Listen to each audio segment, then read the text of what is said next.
রাজধানীর আশকোনা হজ ক্যাম্পে হজ কার্যক্রম উদ্বোধন অনুষ্ঠানে বক্তব্য রাখছেন প্রধানমন্ত্রী শেখ হাসিনা। আমরা সরাসরি চলে যাচ্ছি সেখানে। বিকাশে কম খরচে ক্যাশ আউটের লিমিট বেড়ে 50,000, প্রিয় এজেন্টও 2টা।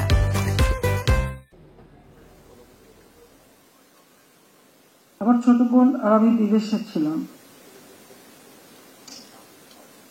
তাই না আল্লাহর কি ইশারা ছিল, মাত্র 15 দিন আগে আমরা দেশ ছেড়ে যাই। আমি আমার স্বামীর কর্মস্থল সেখানে গিয়েছিলাম, জার্মানিতে, সাথে ছোট বোনকে নিয়ে গিয়েছিলাম। আমরা বেঁচে যাই, কিন্তু এবার বেঁচে যাওয়াটা বড় কষ্ট। 6 বছর দেশে আসতে পারিনি, এমনকি জিয়াউর রহমান আমার বোনের পাসপোর্টটাও রিনিউ করতে দেয়নি।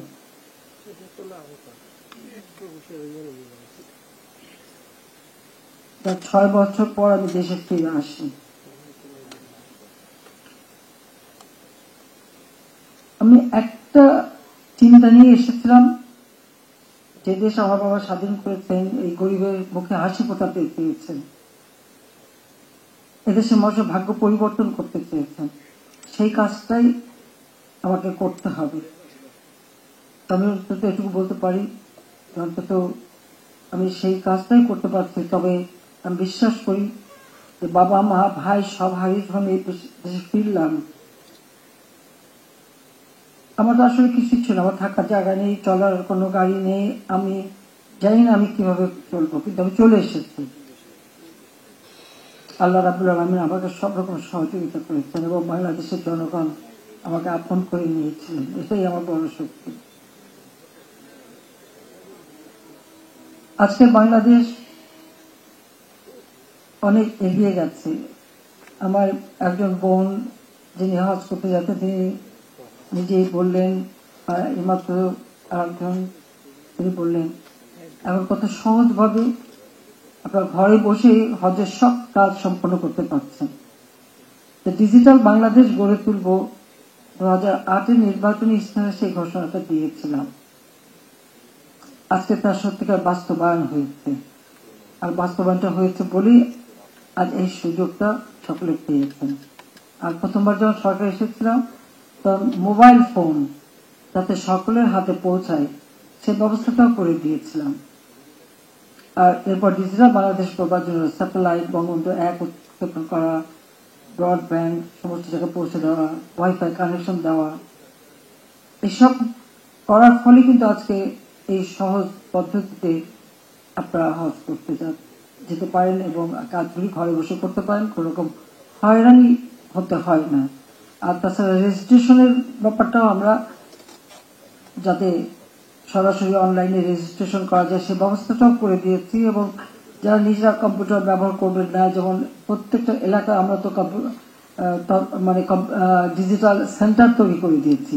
এই ডিজিটাল সেন্টারে গেলে সেখানে বসেও কিন্তু রেজিস্ট্রেশন করা যেতে পারে, করতে পারেন, সে ব্যবস্থাটাও আমরা করে দিয়েছি সহজভাবে। সেখান থেকে প্রায় 300 রকমের সেবা জনগণকে দেওয়া হচ্ছে। আধুনিক প্রযুক্তি আমাদের জন্য এই সুযোগটা সৃষ্টি করে দিচ্ছে। সেই সাথে সাথে আমি সৌদি বাদশাহ, সেই বাহমানি বাদশাহ এবং সৌদি প্রাইম মিনিস্টার এবং হজের সঙ্গে যারা সংশ্লিষ্ট মন্ত্রী এবং অন্যান্য যারা আছেন তাদেরকেও আমি ধন্যবাদ জানাই যে তারা যে আমাদেরকে বাংলাদেশের হজ, বাংলাদেশের ব্যাপারে অনেক উদার এবং অনেক সহযোগিতা আমাদের করে যাচ্ছেন। সেজন্য তাদেরকে আমি আন্তরিক ধন্যবাদ জানাচ্ছি, মোবারকবাদ জানাচ্ছি এবং তাদের জন্য আমি দোয়া করি। কারণ আমি 84 সালে প্রথম যখন উমরা করতে যাই এবং এরপরে 85 সালে প্রথম যখন হজ করি, তখন সেই হজের যে মানে অব্যবস্থাপনা, এবং এরপরে যতবার নিয়ে এসেছি আমি সবসময় আমি যতবারই হজে এসেছি সৌদি বাদশার অতিথি হিসেবেই আমি এসেছি সেই 85 সাল থেকে। কিন্তু আমি সবসময় হজ ক্যাম্পগুলি ঘুরে বেড়াতাম, কোথায় কি সমস্যা আছে আমি ফিরে এসে চিঠি দিতাম এবং এখানে আমাদের যিনি অ্যাম্বাসেডার আছেন তাদের সঙ্গে কথা বলতাম। যদিও তখন আমি এমপিও না, মন্ত্রীও না, কিছুই না, একজন নাগরিক হিসেবে, কিন্তু আমার কথায় তারা গুরুত্ব দিয়েছেন এবং আস্তে আস্তে এই হজ ব্যবস্থাপনাটাকে আমরা আরো উন্নত করতে পেরেছি। এবং সেটা করতে পেরেছি বলে আজকে সকলে আপনারা ভালোভাবে হজ করতে পারছেন, হজ করতে যেতে পারছেন এবং আরো সহজ হচ্ছে।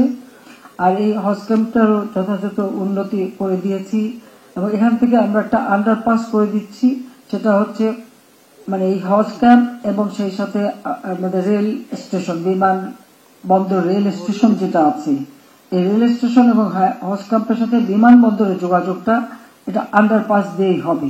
খুব সহজে আপনারা পৌঁছে যেতে পারবেন, মালপত্র নিয়ে যাওয়া যাবে সে ব্যবস্থাও করা হচ্ছে। এখানে পায়ে হেঁটে যাওয়ার দরকার হবে না, তার জন্য আমরা বিশেষ ব্যবস্থা করে দিচ্ছি। এখানে সোজা এসকেলেটর থাকবে, তাছাড়া গল্ফ কার্টের মধ্যে ধরনের গাড়ি থাকবে ব্যাটারি চালিত, সেখানে নিয়ে পৌঁছে দেবে এবং একদিকে রাস্তা পারাপার, অপরদিকে আপনি মানে বিমানবন্দর, দুটো জায়গায় যাওয়া যায় সেই ব্যবস্থাটা আমরা করে দিচ্ছি। পাশাপাশি আমাদের সারা বাংলাদেশে আমরা রেলওয়ে নেটওয়ার্ক গড়ে তুলেছি, কাজী রেলে এসে এখানে স্টেশনে নেমে সরাসরি কিন্তু বিমানবন্দরে চলে যাওয়া যাবে। আর আপনারা জানেন আমি প্রতিটি উপজেলায় যে মডেল মসজিদ করছি, সেই মসজিদে সেখানে কিন্তু মানে হাজিদের হজ সম্পর্কে ট্রেনিং দেওয়া এবং যারা সেবা করবে তাদের ট্রেনিং দেওয়া, তাদের হজ সম্পর্কে সমস্ত তথ্য দেওয়া, রেজিস্ট্রেশন সব ব্যবস্থা কিন্তু এইসব মসজিদে হয়ে যাবে। কাজে সেখানে খুব বেশি ক্যাম্পে থাকা বা তার প্রয়োজনও হবে না, নিজের ঘরে বসে সবকিছু করতে পারবে, সেটা আরো সহজ হয়ে যাবে। সেই ব্যবস্থাটা আমরা করে দিচ্ছি। আমাদের কোনো বিমান ছিল না, আমি আসার পর সে নিজস্ব বিমানও ক্রয় করেছি। আগে 2-3টা ঝড়ঝড়ে ছিল, খুবই খারাপ অবস্থা, কিন্তু আমি এখন এক আধুনিক বিমান কিনে দিয়েছি। কারণ আমরা সৌদি এয়ারলাইন্স বা অন্য এয়ারলাইন্স যখন আমাদের হাজিদের নেন, আর পাশাপাশি আমরা আমাদের নিজস্ব বিমানে পাঠাতে পারি। আগে তো ভাড়া করে আনতে হতো, এখন আর খুব বেশি লাগে না, আমরা নিজের বিমানে করতে পারি। সেই ব্যবস্থাটা আমরা করতে পেরেছি, সেভাবেই আমরা বিভিন্ন পদক্ষেপ নিচ্ছি। কারণ জাতির পিতা বঙ্গবন্ধু শেখ মুজিব বাংলাদেশকে অসাম্প্রদায়িক চেতনা বাংলাদেশ হিসেবে গড়ে তুলেছে, এটা ঠিক, কিন্তু পাশাপাশি এই যে হজ ব্যবস্থাপনা উন্নয়ন বা ইসলামের সেবা করার জন্য ইসলামিক ফাউন্ডেশন তিনি তৈরি করে দিয়ে গেছেন। ইসলাম সম্পর্কে মানুষের যে সম্যক ধারণা হয় সে ব্যবস্থাটা তার হাতেই করা। স্বাধীনতার পর মাত্র সময় পেয়েছিলেন মাত্র 3 বছর 7 মাস, এই 3 বছর 7 মাসের মধ্যেই তিনি এই পদক্ষেপ নেন। রেডিও টেলিভিশনে যে তেলাওয়াত করা বা ঈদে মিলাদুন নবীর ছুটি দেওয়া, সবকিছু কিন্তু জাতির পিতা করে রাখছেন। অর্থাৎ দেশের মানুষের ধর্মীয় অনুভূতিটাকে সম্মান জানিয়ে সকলে যেন সহজভাবে ধর্মটা পালন করতে পারে সেই ব্যবস্থাটাও তিনি করে দিয়ে গেছেন। কাজে আজকে বাংলাদেশ যতদূর এগিয়েছে আমি মনে করি যে এটা দেশবাসীর সকলের সহযোগিতা পেয়েছি বলে এটা সম্ভব হয়েছে। আমাদের তুরাগ নদীর তীরে জাতির পিতা যে জমি দিয়ে বিশ্ব ইজতেমা, কারণ বিশ্ব ইজতেমা কোন দেশে হবে এটা নিয়ে কিন্তু একটা ভোটাভুটি ছিল, সেখানে বাংলাদেশ জয়ী হয়েছিল বঙ্গবন্ধু শেখ মুজিবের নেতৃত্বে। কাজে আজকে সেটা আমাদের দেশে এবং তিনি জায়গা দিয়ে যান। বায়তুল মোকাম মসজিদটাকে আরো উন্নত করা তিনি অনেক করে দিয়ে যান। পরবর্তীতে যতটুকু আমি আসার পরে মিনার থেকে শুরু করে সাহান তৈরি করা, আর অনেক বেশি মুসল্লি যাতে নামাজ পড়তে পারে এবং বিশেষ করে মেয়েদের জন্য সেটা করে দিয়েছে। এবং এখানেও কিন্তু সৌদি সরকার সেই সময় যখন প্রথমবার সরকার তখন তারা কিছু অনুদানও দিয়েছিলেন। কাজে সেভাবে আমরা কাজ করেছি। কাজে আমি এটুকু বলবো যে আজকে আমরা হজ ব্যবস্থাপনাকে প্রতিবারই যখনই যারা যাচ্ছেন যে কোনো সমস্যা হচ্ছে সেটাকে আরো উন্নত করার পদক্ষেপ নিচ্ছি। আর এই ক্ষেত্রে সৌদি সরকার সবসময় আমাদেরকে সহযোগিতা করে যাচ্ছে। আমি আপনাদের সবাইকে বলবো যে আপনারা যে যাবেন আপনারা সবাই অবশ্যই আমাদের জন্য দোয়া করবেন, বাংলাদেশের জন্য দোয়া করবেন, বাংলাদেশের মানুষের জন্য দোয়া করবেন, সেই সাথে সারা বিশ্বের মুসলিম উম্মার জন্য দোয়া করবেন। কারণ আপনারা দেখছেন যে প্যালেস্টাইনে কি হচ্ছে, যেভাবে সেখানে গণহত্যা চালানো হচ্ছে, সেখানে নারী পুরুষ ছোট শিশু তাদেরকেও রেহাই দিচ্ছে না। আমি সব সময় যেখানে আমি কথা বলছি আমি আমার কণ্ঠস্বর চাই, আমি প্রতি জায়গায় এর প্রতিবাদ করে যাচ্ছি। কারণ প্যালেস্টাইন আবার তারা তাদের আরব ভূখণ্ডে তাদের জায়গা তারা পাবে, এটা তাদের অধিকার। এই অধিকার কেউ কেড়ে নিতে পারে না, কাজে সেই অধিকার তাদের দিতে হবে। আজকে যদি আমাদের সকল মুসলিম কান্ট্রিগুলি এক হয়ে একযোগে কাজ করতে পারত, তাহলে আরো আমরা এ ব্যাপারে অনেক অগ্রগামী হতে পারতাম। এবং আমি ওআইসি ভুক্ত দেশগুলির মধ্যে আমি একাই একমাত্র বোন। আমি বলছি যে আমি তো একমাত্র বোন আছি। আমার এখানে এটাই কথা যে সকলে এক হন এবং এই ধরনের অন্যায় অবিচার যেন আমাদের উপর না হয়, সেদিকে তার জন্য সকলে সোচ্চার থাকবেন। তা আপনারা তাদের জন্য দোয়া করবেন। জাতির পিতা বঙ্গবন্ধু শেখ মুজিব 1974 সালে 23শে ফেব্রুয়ারি লাহোরে যখন ওআইসি সম্মেলন হয়, সেখানে তিনি গিয়েছিলেন। কারণ সেখানে যাবার শর্ত ছিল যে পাকিস্তান বাংলাদেশকে যদি মানে স্বীকৃতি দেয় তাহলে উনি যেতে পারেন। তো পাকিস্তান দিতে বাধ্য হয়েছিল, কারণ অনেক মুসলিম কান্ট্রি তখন তাদের উপর সেই চাপ দিয়েছিল। তখন বঙ্গবন্ধু সেখানে যান। সেখানে যে বক্তৃতা তিনি দিয়েছেন সেখানে তিনি বলেছিলেন, আমি কোট করছি, তিনি বলেছিলেন যে আরব ভাইদের উপর যে নিদারুণ অবিচার হয়েছে অবশ্যই তার অবসান ঘটাতে হবে এবং অন্যায়ভাবে দখলকৃত আরব ভূমি অবশ্যই ছেড়ে দিতে হবে। আমাদের অধিকার পুনঃপ্রতিষ্ঠিত করতে হবে জেরুজালেমের উপর। কাজে এই যে জেরুজালেমে আমাদের মুসলমানদের যে অধিকার, এটা প্রতিষ্ঠা করবার কথা, এটা কিন্তু জাতির পিতা বঙ্গবন্ধু শেখ মুজিব তার বক্তব্যে বলে যান। কাজে আমরা এটুকু বলবো যে আমরা সবসময় আমরা আমাদের দেশের সব ধর্মের মানুষ সমানভাবে ধর্ম পালন করবে। প্রত্যেকের জন্য আমরা কল্যাণ ট্রাস্ট করে দিয়েছি। আমি ইমাম মুয়াজ্জিন কল্যাণ ট্রাস্ট করে দিয়েছি। সেই সাথে হিন্দু, বৌদ্ধ, খ্রিস্টান প্রত্যেকটা ধর্মের জন্য আমি কিন্তু কল্যাণ ট্রাস্ট করে দিয়েছি। তাদের যার যার ধর্ম শেষে পালন করবে। ইসলাম শান্তির ধর্ম, ইসলাম সবসময় সেটাই বিশ্বাস করে। আমাদের নবী করিম সাল্লাল্লাহু আলাইহি ওয়াসাল্লাম আমাদের সেই কথাই বলে গেছেন। কাজে আমরা সেটাই বিশ্বাস করি, কিন্তু সেই সাথে সাথে আমাদের মানে ধর্মীয় অনুভূতিতে আঘাত দেয় এ ধরনের কোনো কাজ যাতে কেউ না করে। মদ, জুয়া, দুর্নীতি, সন্ত্রাস, জঙ্গিবাদ করে আমাদের একটা পবিত্র ধর্ম ইসলাম ধর্ম, যে ধর্ম শান্তির ধর্ম, যে ধর্ম সকল শ্রেণীর মানুষকে অধিকার দিয়ে গেছে, সেই ধর্মের নামে একটা সামান্য মুসলিমীয় কিছু লোক তারা যে এই সন্ত্রাসী কর্মকাণ্ড করে একটা বদনাম দিয়ে যায়, এটাই সব থেকে দুঃখজনক। আমি এটারও প্রতিবাদ করি সবসময়, কারণ আমরা শান্তিতে বিশ্বাস করতে চাই এবং আমরা মানুষের উন্নয়ন করতে চাই।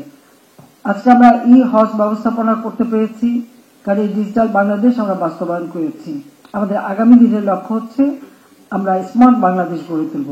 এরপর কারো কষ্ট করতে হবে না, একেবারে ঘরে বসে আপনার সব ব্যবস্থা পাবেন, সোজা প্লেনে উঠবেন, চলে যাবেন, সেই ধরনের ব্যবস্থা আমরা করতে চাই। আজকে আপনাদের মালপত্র নেওয়া বা ওখান থেকে মালপত্র নিয়ে আসা বা ওই যে জমজমের পানি নিয়ে আসা, সব ব্যবস্থা কিন্তু আমরা করে দিচ্ছি। জেদ্দায় সেখানে আলাদাভাবে টার্মিনালে জায়গা ভাড়া নিয়ে আমাদের হাজিরা যাতে সেখানে যে অবস্থান করতে পারে সেই ব্যবস্থাটা করেছে। কারণ আমি আগে দেখেছি, যখন আমি গেছি, আমি তো রয়্যাল গেস্ট হিসেবে যেতাম, কিন্তু আমাদের হাজিরা সেখানে এই ফুটপাতে এখানে সেখানে মাটিতে বসে থাকতে হতো।